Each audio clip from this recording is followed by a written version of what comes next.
So ಪರಶುರಾಮರು ಅವರನ್ನು ಆರಾಧಿಸಿದರೆ ವಿಷ್ಣುವಿನ ಅವತಾರ, ಅವರು ಈ ಕ್ಷೇತ್ರದಲ್ಲಿ ಕೆಲವು ವರ್ಷ ತಪಸ್ಸು ಮಾಡಿ ಹೋಗಿದ್ದಾರೆ. ಕ್ಷೇತ್ರಕ್ಕೆ ಭಾರ್ಗವಪುರಿ ಹೆಸರಿದೆ. ಸೊ ಇಲ್ಲಿ ನಾವು ಇತಿಹಾಸವಾಗಿ ನೋಡೋದಾದರೆ ಇಲ್ಲಿ ರಾಮನಿಗಿಂತ ಪರಶುರಾಮರಿಗೆ ದೇವಸ್ಥಾನ ಕಟ್ಟಬೇಕು. ಪರಶುರಾಮರಿಗೆ ದೇವಸ್ಥಾನ ನಿರ್ಮಾಣ ಆಗಿರಬೇಕಾಗಿತ್ತು. ಮೂರ್ತಿ ಪರಶುರಾಮರದ್ದಾಗಿರಬೇಕಾಗಿತ್ತು. ಪೂಜೆ ಪರಶುರಾಮರಿಗೆ ಮಾಡಿದ್ರೆ ಪ್ರಸನ್ನರಾದ ಪರಶುರಾಮರಿಂದ ನಾವೇನು ಪಡಿತೀವಿ? ಅವ್ರ ಹತ್ರ ಇರುವ ವಿಶೇಷವನ್ನು ಪಡಿತೀವಿ. ಕ್ರೋಧ ಪಡೆದ್ರೆ ಸಮಸ್ಯೆ ಇಲ್ಲ, ಆದರೆ ಕ್ರೋಧದ ಜೊತೆಗೆ ಶಕ್ತಿಯನ್ನು ಕೊಡ್ತಾನೆ.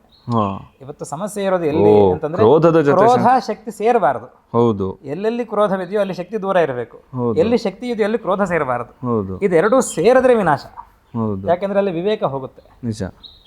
ಅದರಲ್ಲೂ ಪರಶುರಾಮರಷ್ಟು ಪ್ರಮಾಣದ ಶಕ್ತಿಯನ್ನ, ಪರಶುರಾಮರ ಸಾಮರ್ಥ್ಯದಷ್ಟು ಕ್ರೋಧವನ್ನು ಎರಡೂ ಅನುಗ್ರಹದಿಂದ ಪಡೆದು ಬಿಟ್ರೆ ಅವಾಗ ಅದು ದುರುಪಯೋಗವೇ ಜಾಸ್ತಿ ಆಗುತ್ತೆ. ಒಂದು ಕೇಸ್ ಸ್ಟಡಿ ತರ ನೋಡಿದ್ರೆ ಯಾವೆಲ್ಲ ರಾಕ್ಷಸರು ಮಹಾರಾಕ್ಷಸರಾಗಿದ್ದಾರೋ ಮೇಧಾವಿಗಳು ಆಗಿದ್ರು, ಅವರೆಲ್ಲ ವರ ಸಿಕ್ಕದ ಮೇಲೆ ಆಗಿದ್ದಾರೆ. ಹೌದು. ಸೊ ಹೀಗೆ ಭಗವಂತನ ಅನುಗ್ರಹ ಅದು ದುರುಪಯೋಗಕ್ಕೆ ಬಳಕೆ ಶುರು ಆಯಿತು ಅಂತಂದ್ರೆ ಅವ್ರಿಗಷ್ಟೇ ವರ, ಮಿಕ್ಕದವರೆಲ್ಲರಿಗೂ ಅದು ಶಾಪ. ಅದು ಶಾಪವೇ. ಹೌದು. ಆ ಕಾರಣದಲ್ಲಿ ಪೂರ್ವಿಕರು ಏನು ಮಾಡಿದ್ರು, ಎಲ್ಲ ಅವತಾರಕ್ಕೂ ಪೂಜೆ ಮಾಡೋ ಅವಶ್ಯಕತೆ ಇಲ್ಲ ಅಂದ್ರು. ಯಾಕಂದ್ರೆ ಅವ್ರೇನು ಅನುಗ್ರಹಿಸ್ತಾರೆ ಅದು ನೆಸಸರಿ ಇಲ್ಲ, ಇದು ಒಳ್ಳೆ ಕಾರ್ಯಕ್ಕೆ ಉಪಯೋಗ ಆಗತ್ತೆ ಅನ್ನೋ ಒಂದು ನಂಬಿಕೆ ಇಲ್ಲ. ಇವಾಗ ಮತ್ಸ್ಯಾವತಾರ ಪೂಜೆ ಮಾಡಿಬಿಟ್ಟು ನನಗೆ ಚೆನ್ನಾಗಿ ಮತ್ಸ್ಯಾವತಾರಿ ವಿಷ್ಣುವಿನ ಅನುಗ್ರಹ ಇದೆ, ಆ ಸಮುದ್ರದಲ್ಲಿ ಬಿರುಗಾಳಿ ಬಂದಾಗ್ಲೂ ಸುನಾಮಿ ಬಂದಾಗ್ಲೂ ಈಜ್ತೀನಿ ಅಂತ ಹೋದ್ರೆ ಅದು ಮೂರ್ಖತನ. ಅವನನ್ನು ನೋಡಿ 4 ಜನ ಪ್ರೇರಣೆ ತಗೊಂಡು ಅವನಿಂದ ನಾನು ಹೋಗ್ತೀನಿ ಅಂದ್ರೆ ಅದು ಮತ್ತು ಮೂರ್ಖತನ. ಹಾಗಾಗಿ ಪೂರ್ವಿಕರು ಏನು ಮಾಡಿದ್ರೆ ಎಲ್ಲರಿಗೂ ಪೂಜಿಸ್ಬೇಡ್ರಪ್ಪ, ಗೌರವಿಸಿ ಸಾಕು. ಪೂಜೆಯೇ ಮಾಡೋದಿದ್ರೆ ರಾಮನಿಗೆ ಕೃಷ್ಣನಿಗೆ ಮಾಡಿ.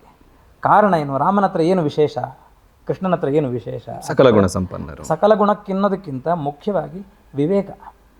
ಆ ವಿವೇಕಕ್ಕೆ ಕೇಂದ್ರ ಅವನ ಧರ್ಮ. ಇವತ್ತು ನಾವು ವಿವೇಚನೆ ಮಾಡ್ತೀವಿ, ನಾವೆಲ್ಲ ವಿವೇಕಿಗಳು ಅಂತ ನಮ್ಮನ್ನು ನಾವು ಕರ್ಕೊಂತೀವಿ. ಯಾಕಂದ್ರೆ ವಿವೇಚನೆ ಮಾಡ್ತೀವಿ, ಇದು ಮಾಡಬೇಕಾ ಮಾಡಬಾರ್ದಾ, ಹೇಳ್ಬೇಕಾ ಹೇಳ್ಬಾರ್ದಾ, ಧರ್ಮಪೂರ್ವಕವಾಗಿ ಧರ್ಮಾಧಾರಿತವಾದ ವಿವೇಚನೆ ಇಲ್ಲ, ಸ್ವಾರ್ಥಾಧಾರಿತವಾಗಿದೆ. ನಾನೇನು ಮಾಡಿದ್ರೆ ನನಗೆ ಲಾಭ, ನಾನೇನು ಮಾಡಿದ್ರೆ ನನಗೆ ನಷ್ಟ, ನನ್ನ ಕಡೆಯವರಿಗೆ ಲಾಭ, ನನ್ನ ಕಡೆಯವರಿಗೆ ನಷ್ಟ, ನನಗೆ ಹೆಸರು, ನನಗೆ ಅಪಕೀರ್ತಿ. ಸೊ ಈ ವಿವೇಚನೆಯ ಕೇಂದ್ರ ಸ್ವಾರ್ಥ ಇದೆಯೇ ಹೊರತು ಧರ್ಮ ಇಲ್ಲ. ರಾಮಕೃಷ್ಣರು ಇಬ್ಬರು ಹೇಳ್ಕೊಟ್ಟಿದ್ದು ಆ ವಿವೇಚನೆಯ ಕೇಂದ್ರ ಧರ್ಮ ಮಾಡ್ಕೋಬೇಕು ಅಂತ.